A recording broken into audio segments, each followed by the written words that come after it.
विगत दिनों पहले भाजपा कार्यकर्ताओं के द्वारा विजयनगर स्थित बिजली कार्यालय में जमकर हंगामा करते हुए तोड़फोड़ कर दी गई और जब बिजली अधिकारियों के द्वारा इसकी शिकायत कोतवाली थाने में दर्ज करवाई गई तो इससे नाराज भाजपा कार्यकर्ताओं ने कोतवाली थाने का घेराव करते हुए पुलिस पर दबाव बनाते हुए कुछ बिजली कर्मचारियों पर भी मामला दर्ज करवा दिया गया, जिसका विरोध शुक्रवार को बिजली कर्मचारियों ने भी किया था। तो वहीं देखा जाए तो ये वही भाजपा कार्यकर्ता और जनप्रतिनिधि हैं जो कभी भी आम जनता की बिजली विभाग से जुड़ी समस्याओं के लिए आवाज उठाते नहीं देखे गए। तो वहीं बिजली विभाग के अधिकारियों ने स्पष्ट शब्दों में बताया है कि पुष्पेंद्र सिंह के द्वारा अवैध कॉलोनी बनाकर डायरेक्ट बिजली के कनेक्शन किए गए हैं, जिसके चलते कई बिजली के केस भी उन पर दर्ज हैं। तो वहीं बताया जा रहा है कि इन मामलों में 25-25 लाख रुपए की तक की राशि वसूलनी है, जिसके चलते यह हंगामा किया गया है। तो वहीं इस मामले में कांग्रेस के जिला अध्यक्ष सौरभ नाटी शर्मा के द्वारा भाजपा पर जमकर निशाना साधा गया। इस दौरान उन्होंने कहा कि कांग्रेस पार्टी आम बिजली उपभोक्ता के अधिकारों के लिए निरंतर 10 वर्षों से आंदोलन चला रही है,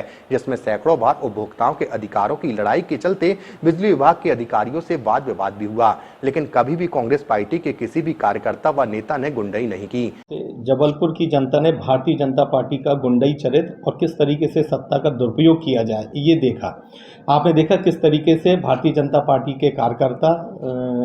उखरी डिविजनल कार्यालय बिजली विभाग में पहुंचते हैं, वहां के अधिकारियों से मारपीट करते हैं, उनको जलील करते हैं, वहां तोड़फोड़ करते हैं। फिर जब बिजली अधिकारी उन वीडियो के आधार पर कोतवाली थाने में रिपोर्ट दर्ज कराते हैं तो उसके बाद पुलिस प्रशासन को भी जलील करने का काम भारतीय जनता पार्टी के लोग करते हैं। शुरुआती तौर में ये समझ में आ रहा था कि भारतीय जनता पार्टी जबलपुर के बिजली उपभोक्ताओं की बात कर रही है, चूंकि कांग्रेस पार्टी लगातार 10 वर्षों से बिजली विभाग में व्याप्त अनियमितताओं के खिलाफ लड़ाई लड़ रही है और सौहार्दपूर्ण तरीके से लड़ रही है, मुद्दों के आधार पर लड़ रही है, तथ्यों के आधार पर लड़ रही है, उनकी पॉलिसियों के विरुद्ध जो वो कार्य करते हैं उसके लिए लड़ रही है। लेकिन जब ये मामला प्रकाश में आया तो देखा गया कि भारतीय जनता पार्टी के 1-2 कार्यकर्ता जिनने सालों से बिजली का बिल नहीं भरा, जिनका लाखों रुपए पेंडिंग था, उस बिल को समाप्त करने के लिए ये समूचा संघर्ष भारतीय जनता पार्टी ने करा। भारतीय जनता पार्टी के तमाम माननीय विधायक वहां पहुंच गए, माननीय नगर अध्यक्ष जी पहुंच गए, माननीय कई पार्षदगण पहुंच गए और इस बात के लिए पहुंच गए कि उनके 2 कार्यकर्ताओं का जो लाखों का बिल है उसको समाप्त कर दिया जाए। मैं कहना चाहता हूं ऐसे लाखों बिजली उपभोक्ता हैं जिनके ऊपर बिलों की पेंडिंग है, ऐसे लाखों बिजली उपभोक्ता हैं जो कि बिजली विभाग के द्वारा जिस तरीके का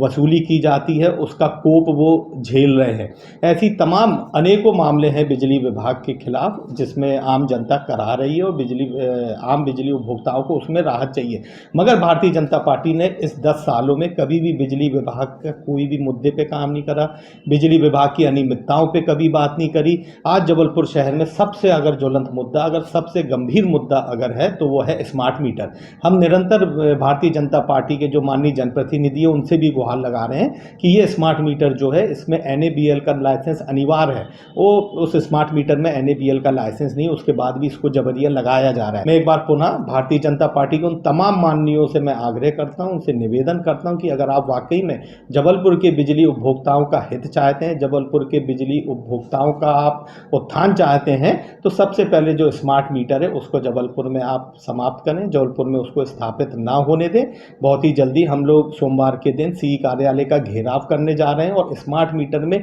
जितनी भी विसंगतियां हैं दस्तावेज सहित उसको लेके CE महोदय का हम लोग घेराव करने जा रहे हैं और जबलपुर में एक भी स्मार्ट मीटर को स्थापित नहीं करने दिया जा रहा है।